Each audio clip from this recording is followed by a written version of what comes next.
Welcome to Penrose Learning, where we make understanding easy. You start by getting straight into Chrome. Open the Extensions page and Settings Reset Page now. Make sure Chrome is updated. That prevents reinfection. Enable Developer Mode in Extensions so you can see ID and host permissions. Once done, note any unknown extension names or ID. Keep one tab for history to track recent installs and the Reset tab ready. This immediate setup saves time and gives the diagnostic view you need to remove a malicious extension safely. Now identify the culprit.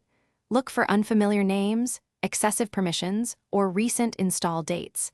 Disable suspect extensions first and then remove them.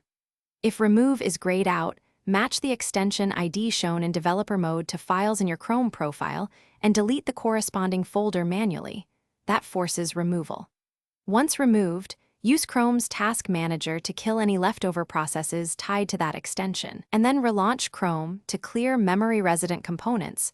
So the change finish by cleaning and hardening, clear cache and cookies, reset Chrome settings to default if behavior persists, and run a reputable antivirus scan to catch any system-level artifacts. Change passwords for accounts used while infected and enable two-factor authentication to reduce risk. Once complete, recheck the Extensions page and remove any reappearing items. If the extension returns, boot into safe mode or use a secondary cleanup tool. Make sure to back up important data before deeper removal attempts. Thanks for watching. If this was helpful, leave a like and consider subscribing. See you next time.